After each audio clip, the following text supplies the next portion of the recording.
So, hello and welcome to the New Gig podcast. I'm your host, Glenn Hodgson, and today I'm delighted to be joined by researcher and co-founder of NAMAL, Lorraine Charles. How are you doing, Lorraine? Good. Really happy to be here today with you. Absolutely. Well, the feeling is definitely mutual. So, let's just go back to the beginning. Say a little bit about your journey, a little bit about your background, and what you're doing now as well, Lorraine. Yeah, so this is always an interesting story because I definitely didn't intend to be an entrepreneur. I always say I'm an accidental entrepreneur. Happened by accident. Honestly, it did. So I was a researcher doing research on education for refugees, looking at the Middle East. And really looking at K-12 education and looking at how the private sector can engage. I was working for an international NGO, and it was interesting NGO. So my boss was the former UK ambassador to Lebanon, Tom Fletcher, and the NGO called the Global Business Coalition for Education. The executive director was Sarah Brown, Gordon Brown's wife. So, so really interesting profile of an organization to work with.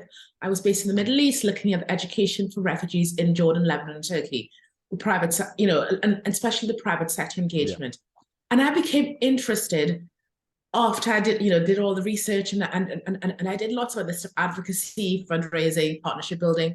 But I really wanted to understand what happened post-secondary education, because the funding for education for refugees decreases as they get older, and the enrollment in education. So for university, at that time, only 3 or 4% of refugees went to university. So now there's a pledge to have 15% by 2030. Yep. But when I was doing the research, very few went to university. And for me, especially for vulnerable populations in the global south, university is always seen as a pathway to employment. And I really wanted to understand, okay, we have very few going to university, but what happens post K-12 education? What was going on? So I did research on livelihoods for refugees in Jordan and Turkey. And this is where I guess the eureka moment happened, the aha. Yeah. So I sort of saw several gaps. And one of the gaps was, whilst there was great programming on digital skills training, really great programming, what wasn't there was a focus on the sort of 21st century skills, which we know companies want. And in fact, Western K-12 systems have these 21st century skills, trying to embed them into their system. But a lot of the programs supporting refugees didn't have this explicit focus on these skills, which we know are really important for the future. And the other gap that I saw was refugees, it wasn't easy for them to find employment in the host communities, in Jordan, in Lebanon. Turkey, slightly easier, but it still wasn't easy because organizations that were doing the training had a very traditional view of what employment looked like. Right. So they viewed employment as, you work, we find a job in the country in which in which people were living. And at that time, I was also working remotely. 2013, 2014, I was working remotely. The organizations were based in New York and London, and I was living in Abu Dhabi. And I worked with a team in New York, so I worked remotely. So I sort of put these two things together, and I thought, why don't we reconceptualize employment for refugees? I can work remotely. Surely this could be a thing. So the big recommendation from that report, from that first bit of research, was remote work for refugees. How can we reconceptualize employment for refugees?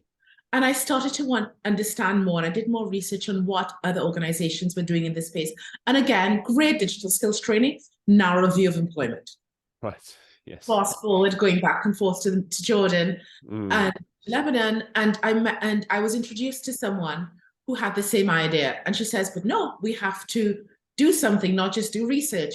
So this is how NAMAL was formed, by recognizing that no one else was doing it, no one else was talking about remote work for refugees. So surely we will try to do this.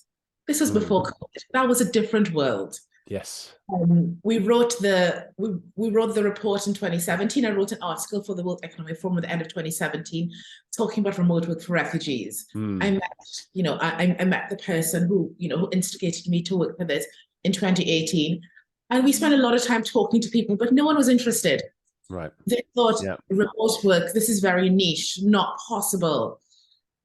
But the people that were really captivated and interested were the remote community, those companies that were already working remotely, the running remote community, and all the other fully distributed companies.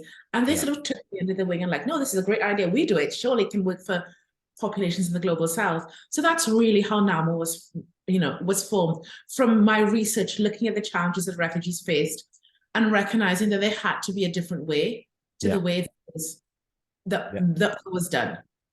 Absolutely. So helping the refugees, but of course, really tapping into this pool of talent, which was just being ignored and not utilized before as well. So it's both sides gain from this sort of new way of working, but also new way of thinking about what is a job and employment as well, Lorraine. Yes. And I guess COVID changed that, because before COVID, we all believed that we had to go to an office to work. There were those few that didn't. That really reconceptualized what we felt about work. And it really reconceptualized who we can work with and where we can work, who our team and who our team can be. Yeah. Because this really made us open up our eyes to the global talent.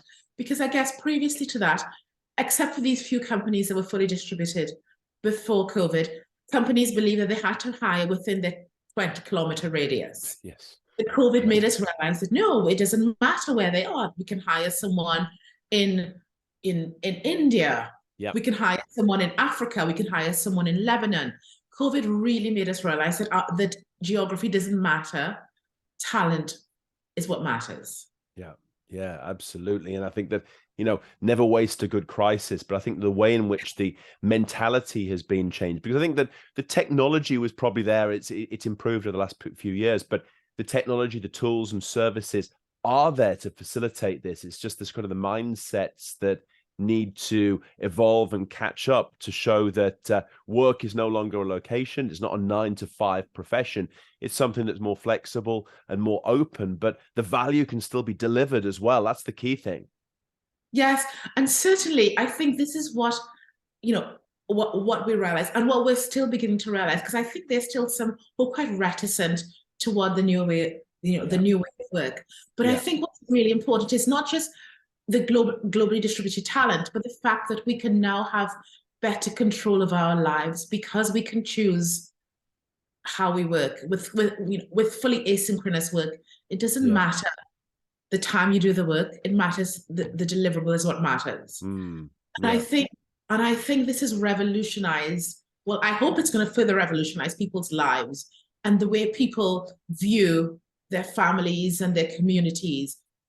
Because now work isn't a place we go to. Yes. Work is something that is part of our lives, that is part of where we live, part of our community, not a place we go to that's separate. And I know people like to separate work and home, but I feel we spend so much time doing this thing that we need to find a way to integrate it into our life. Yeah, absolutely. And digitalization is making it possible as well to have this balance. And I guess it's like everything. It's how you control it. Of course, there can be the blurring of work-life balance, if we call it that. But I think it's more people are choosing to have more flexibility, and therefore compartmentalizing things in a slightly different way. There's more of a kind of an overlap, which is kind of one of the elements you need to accept also with this new way of working, I guess. Yeah, I mean, we talk about an overlap, but what it means is previously when we went to a place called work, we could only do a thing called work in that particular time. Yeah. Now we can do work for a few hours. We can go to the gym for a few hours, which I'm going to do later. We can read a book in the middle of the day. We can come back to work later on. Surely isn't that a better way of living? Isn't that a better way of working? Yeah, absolutely. No, I fully agree with you on that as well. I think it's sort of it's enlightened self-interest for individuals, but also for companies and organizations. I mean, we kind of hear all these statistics about traditional 9-to-5 jobs. People are unmotivated. They have this kind of anxiety on a Sunday afternoon thinking, new work weeks, this kind of thing. Shouldn't be like that. It should be something that you sort of enjoy, you sort of really have a sense of worth, and really enjoy delivering value, as opposed to something that's kind of a drudgy, terrible experience that's just going to be avoided as much as possible and suffered till you're kind of 60, 65, and then you can do something else that you enjoy. Seems a very old-fashioned and rather negative way of living your life, I'd say, Lorraine. Indeed, completely negative. I mean, on a Sunday, I think, oh my goodness, what meeting do I have tomorrow morning? Yeah. Yeah, like what's going to happen? Because I don't compartmentalize. I mean, I feel fortunate. I love the work that I do. I love the fact that I can do something to support the greater good. Yeah. I feel very blessed that I'm able to do that. But also, I feel that, how can we create a world where everyone feel that their work can contribute? And this is what I try to do with the sort of people that I work with my team, but also the sort of refugees and people that we train. I want them to work with companies where they feel empowered and where they feel a sense of ownership of their work. And I want them to feel that, yes, I'm in a very difficult situation, but I'm beginning to gain control of my life because I have this job. It's not just a job. It's a connection to people that I would not normally meet because they're in a different part of the world. It's a new network I'm building. I'm learning new things. I'm not just learning new things about the work that I do. I'm learning new things about the people I work with because they're from different cultures, speak different languages. Yeah. They're completely different to me. So for me, that's the joy of working remotely, because you meet people that you would never normally meet. Yeah, absolutely. And I think there's so many positives to this. I mean, but also, what are the negative sides to this, Lorraine? Is there any risks to this kind of new way of working, a more sort of open talent, a more freelancer lifestyle? Is there any sort of drawbacks to this, would you say?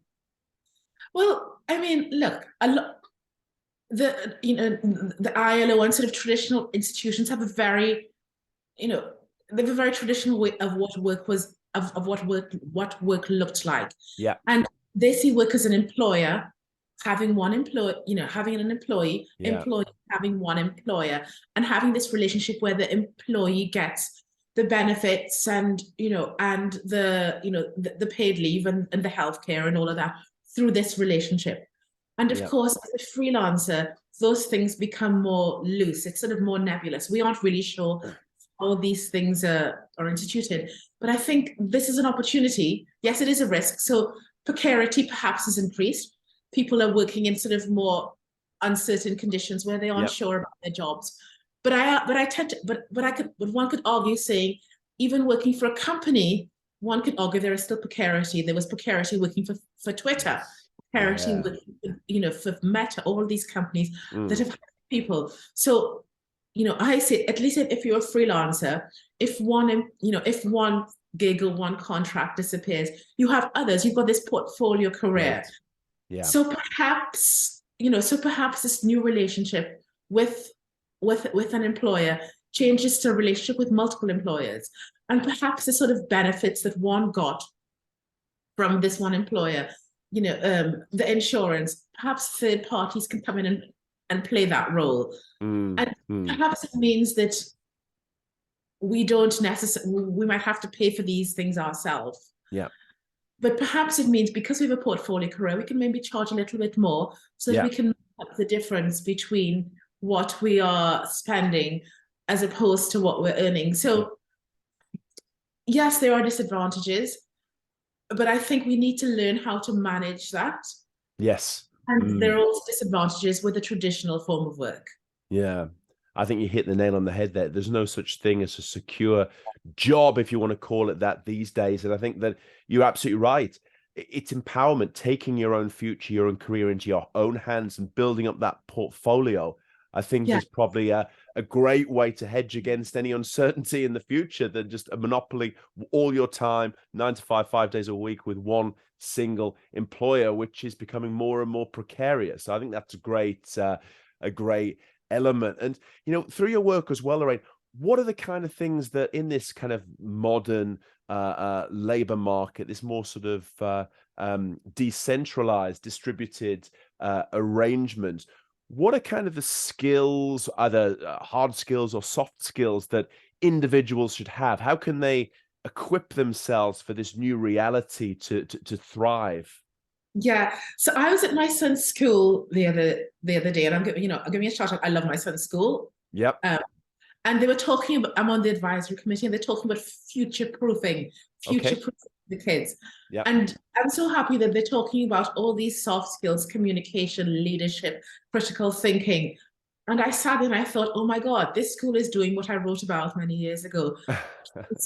What school should be. So I Yeah. think it's really what we need. Yes, the technical skills are important, whether you're a designer or a researcher Yeah. or a coder, these things are important. And I think it's important to be good at what you do. And being good is a journey. You don't suddenly arrive at being good, it's a journey. Mm. It's really important to these sort of soft skills. How do you communicate with your team? How do you work with your team? How do you lead your team? How do you take Mm. instructions? How do you give instructions? How can you think critically? How can you be preemptive? All of these things are really important.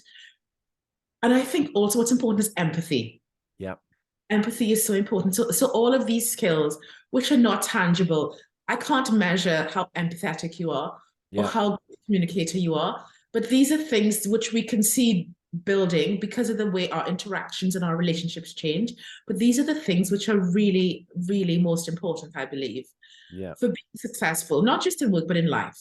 Yeah, and I think so. And it's this integration, that the things that humans can do well that maybe machines still at the moment, even with AI, and of course the massive changes that are being made. And I think that this can take away a lot of the sort of dull, repetitive work, but there is still a premium on those human skills to be able to set yourself aside and also be able to deliver value to organizations. Yes, 100%. And I think we went through a phase where these soft skills were devalued, but I Okay. think now there's a greater recognition. Schools are so recognizing it. And I'm giving another shout out to my son's school, George Watson's College. They've really recognized that these skills are what the kids need because, lots of kids have A's in maths, lots Yep. of kids have A's in physics. But what really sets them apart is how they carry themselves in the world, how they're perceived, how they behave, and how they behave to others. Are they kind? Are they Yep. empathetic? Can they communicate? Can they think critically? Can they be leaders? These are the skills that will really set people apart. Yeah. And this is what companies want. And I'm sure you've heard this saying, technical skills will get you the job, soft skills will let you keep the job. You want Yes, to keep the job. absolutely. Too right, I think, in terms of the approach. And I think it's great that we have this because, in a lot of cases, we hear the sort of much maligned education systems globally that they haven't really evolved since the 1950s. They're focusing on the wrong things. But I think there's a lot of focus in education institutions that they need to equip the next generation for the reality. And it's not so much maybe future proofing, but just saying this is what will be important regardless of the reality. And I think it's also a thing for you and I, Lorraine, with lifelong learning. We also need to keep updating our knowledge Yeah. and being on top of what's actually happening and focusing on the things that are important as well. Yeah, and certainly, I mean, you're right. Education systems are evolving. We're not there yet. Not every school's doing it. Right. Not every university's doing it. Not every education system recognizes the value of this. But I think as individuals, as parents, as employers, how can we prioritize these values so that the people that we work with can Yeah. recognize that these are what we value? Yeah. Yeah, absolutely. And so it's kind of a change in mindset also as well from employers, companies, organizations, and politicians to be able to think, look, what do we need to be able to highlight? What is important and what's going to help individuals as we go forward? Yes, it is a change. It is a shift, and I think we can look around the world at many things happening globally and think a lot of people just haven't achieved these skills. A Right. lot of the poor decision making that we see perhaps is due to, yes, they've got a great education, they've got great academic knowledge, great technical knowledge, but these sort of more human skills are often Mm, lacking. yeah. And Yeah. I mean, I know I talk about empathy. I feel empathy is just so important because I think with empathy, everything kind of falls into place. Mm, yeah, And so many people lack empathy. And perhaps one, people often ask you, why do you do what you do? Yes, it is because of empathy, but also it's the right thing to do. yeah, And perhaps knowing this the right thing to do comes with, you know, being taught empathy from as a child from my family. yeah. But it is the right thing to do. And how can we as a people, as a society, do what's the right thing to do Mm, yeah. always? Yeah, absolutely. And also it's a case of, what is good for society, but also it's good for the economy as well to be as inclusive as possible. I mean, if you've got sort of everyone pulling in the same direction, you've got much broader skills base to be able to draw from, to be able to go forward. You certainly don't want to be sort of limiting these things in any shape or form too early. Indeed. And when we talk about what's good for the economy and employees, this the whole diversity, equity, inclusion has been sort of a tagline for a long time. Right. But really, we know that if we have a team that think differently, we get better outcomes. Yeah. We can see things because of different perspectives, because of different backgrounds. People see things differently.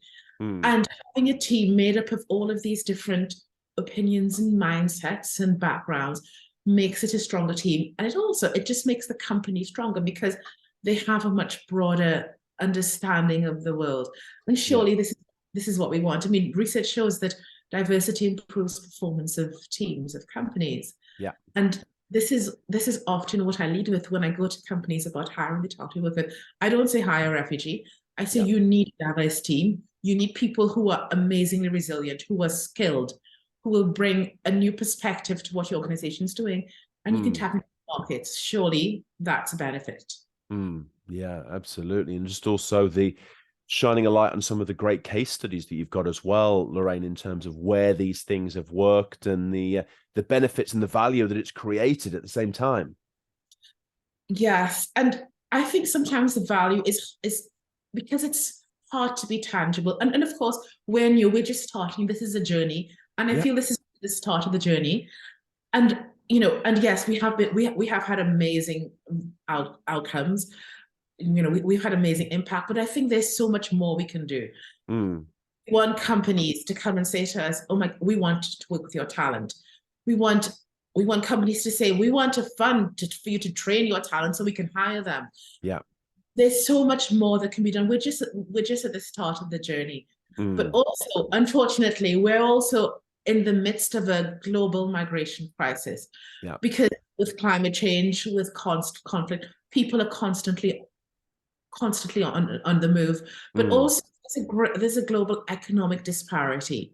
Mm. The global north is still where people are heading to, and I really believe there'll be a sort of a reconceptualization, a reconceptualization or a sort of reforming of this Mm. movement because now the talent is going to be in the global south Right. because Right. be, simply because of demographics. Yeah. Yeah. So there will have to be a reconfiguring of talent and how companies look at talent and where companies find talent simply because of the demographics. Yeah. And perhaps the economic structures that we see today may not last forever. I mean, one could only hope that there's greater economic equity globally within our lifetime. Yeah. Yeah, absolutely. I think it's something that's so important for the longer term stability of situations as well. But there's so much going on, so many issues. But the fact that you're moving a needle and making a difference through the work that you're doing, Lorraine, is fantastic. And I really appreciate you coming on, explaining a little bit about what you're doing, but also giving your insights into the future of work and where we're heading. So really appreciate it. Yeah, of course. And I mean, I just see what I do. I want to create a model to show what can be done.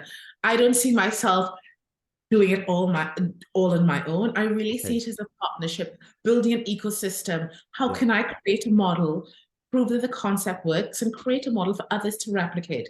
Because we need 20 more people doing the same thing that I'm doing, 100 more. Because only then can we really move the needle, as you say. We need a lot more people really pushing the agenda and advocating for this, and really engaging with companies, engaging with leaders to show that there is a better way to the way that exists now. We're showing the way we're showing an example, but we need others to replicate what we're doing. So that's how I see scale. I don't see scale as me individually, normal, reaching 2 million people. I see scale as me creating a model, doing what we're doing really well with sort of a, with this great group of people, but others replicating our model in different places for different, for different groups of individuals. So that's how I think scale should be achieved. Excellent. Well, every journey is a series of small steps, and you're making fantastic ones now. Lorraine, thank you for today, and look forward to continuing the conversations into the future as well. Indeed, we definitely will continue this conversation. It's been such a pleasure. Thank you very much indeed.